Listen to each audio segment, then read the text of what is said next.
మీకు తెలుసు నాకు పోరాట శైలి చిత్రాలంటే ఎంత ఇష్టమని. హిందీ చిత్రం క్రాక్ గురించి మాట్లాడుకునేటప్పుడు దాని గురించి పూర్తిగా చెప్పుకున్నాను.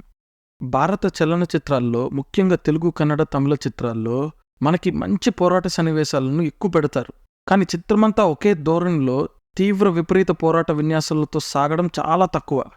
ఈ మధ్య ఎక్కువ విపరీతమైన పోరాట సన్నివేశాలను పెట్టి విన్యాసాలతో ప్రేక్షకులు నివ్వెరపోయేలా చేసి మనమేం చూశాంరా, ఇది ఎలా సాధ్యం అని అనుకున్న ఏకైక చిత్రం మాత్రం ఆర్ఆర్ఆర్. అంతకన్నా బ్రహ్మాండమైన విన్యాసాలను చేయడం బహుశా రాజమౌళి గారికి అసాధ్యం అనుకోవచ్చు. హిందీ చిత్రాల్లో చాలా ఎక్కువ ప్రయత్నం చేసింది మాత్రం విద్యుత్ జమాల్ గారు. ఆయన నిజ జీవితంలోనే యుద్ధ కళల నిపుణుడు. ముఖ్యంగా మన కలరిపైట్టును ప్రసిద్ధి చేస్తుంటారు. కిల్ చిత్ర టీజర్ ట్రైలర్ చూసినప్పుడు ఇది ఇలాంటి చిత్రం కదా తనకు పడుంటే పోరాట సన్నివేశాల్లో తన విశ్వరూపాన్ని చూసే అవకాశం ఉండేదే అని అనుకున్నాను. ఈ చిత్ర టీజర్ చూసినప్పుడే ఉద్వేగానికి లోనయ్యాను.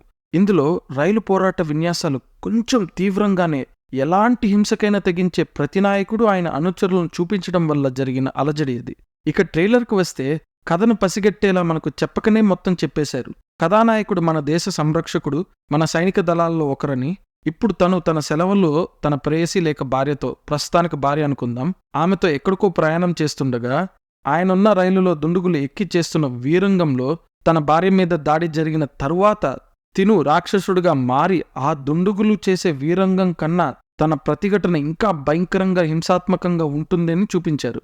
అంతేకాకుండా అక్కడి నుంచి ఇంకా తీవ్రతను పెంచుతూ ఉద్వేగపూరితం చేసేటట్టు ఆ దుండుగులు చిన్నా చితకా వారు కాదు, రాజకీయ బలగం ఉన్నవారు, లేక నేరుగా రాజకీయ ప్రాబల్యంతో చేస్తున్న లూటి, లేక ఇంకా పెద్ద నేరం చేయుటకు ఆ రైలెక్కి తద్వారా కథానాయకుడు దేశానికి ఏదో పెద్ద ప్రమాదాన్ని తెలియకుండానే తన ప్రతిదాడితో ఆపుతారని అనిపిస్తుంది.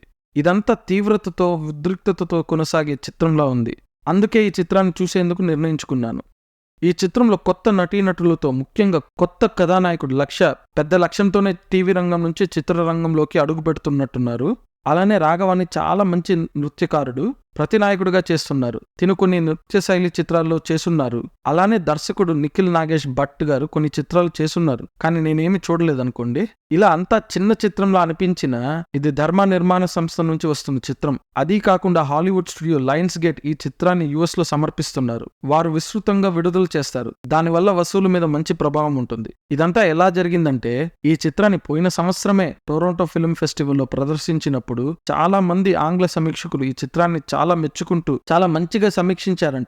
అందువల్లే హాలీవుడ్ సంస్థ నేరుగా రంగంలో దిగింది. కరణ్ జోహర్ కి ఈ చిత్రం కాసుల పంటలా అవుతుందనుకుంటా. ఈ చిత్రం మంచి విజయం సాధించి హాలీవుడ్ సంస్థలు మన భారతీయ చిత్రాలను US లో సమర్పించే ఒరవడి కొనసాగించాలని కోరుకుందాం. ఈ చిత్రం బాగుంటే పెద్ద వసూలు సాధించే అవకాశం ఎంతైనా ఉంది. మీకు మా విశ్లేషణ నచ్చితే మీ ప్రేమను మాకు తెలపడానికి లైక్ చేయండి. ఆ ప్రేమను పంచడానికి షేర్ చేయండి. మీ ఆశీర్వాదం మాకు ఇవ్వడానికి సబ్స్క్రైబ్ చేయండి. మరొక విశ్లేషణతో కలుద్దాం. అప్పటి వరకు మీ ప్రేమకు ధన్యవాదములు.